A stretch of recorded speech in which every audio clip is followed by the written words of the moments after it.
Noi, salesiani, abbiamo sempre custodito gelosamente gli ambienti delle origini del nostro santo fondatore Don Bosco. Questi luoghi racchiudono per noi un tesoro prezioso. Qui, a Valdocco, Don Bosco ha vissuto, ha corso e giocato in questi cortili, ha pregato e spiegato la santità ai suoi giovani in queste chiese, ha confessato, ha scritto e fondato la congregazione in queste stanze.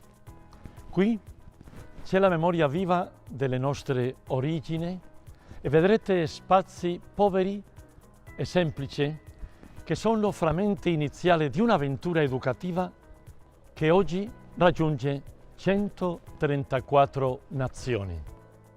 Nella Torino di metà Ottocento, in un contesto sociale di prima industrializzazione, un santo educatore scendeva da un piccolo paese dall'Astigiano, chiamato Castelnuovo, per raccogliere le sfide del suo tempo, aiutare i giovani provenienti dalle campagne sfruttati, assistere i prigionieri in età minorile nelle carceri affollate, combattere l'analfabetismo giovanile, creare i primi contratti di lavoro e infondere un desiderio di istruzione e aiutare nella crescita della fede.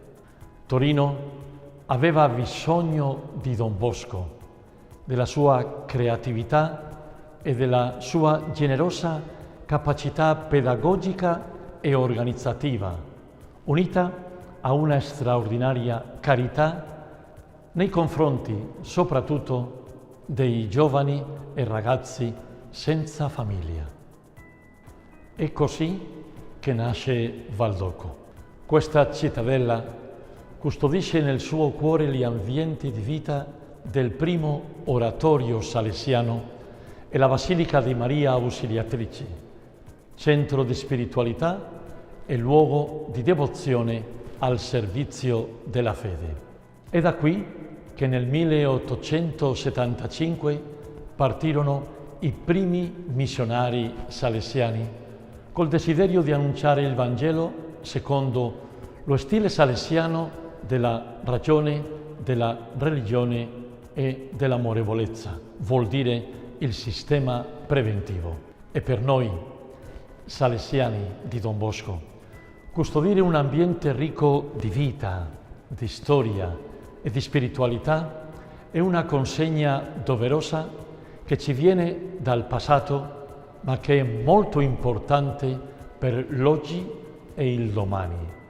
Senza la memoria si rischia di perdere l'intuizione originaria che ha reso il cuore e la mente del padre e maestro dei giovani, sensibile alle urgenze caritative e alla concretezza che proviene dalla fede in Gesù di Nazareth. Visitare Casa Don Bosco vuol dire vivere un'esperienza di un uomo santo, del suo messaggio, della sua concretezza. Visitare Casa Don Bosco è toccare con mano la sensibilità religiosa e pedagogica che la famiglia salesiana ha plasmato e consegna a tutti coloro che anche oggi la incontrano. Oggi, come ieri, Casa Don Bosco desidera ispirarsi al primo oratorio, così da essere casa che accoglie, parrocchia che evangelizza, scuola che abbia alla vita, cortile per incontrarsi e vivere in allegria. Benvenuti a Casa Don Bosco.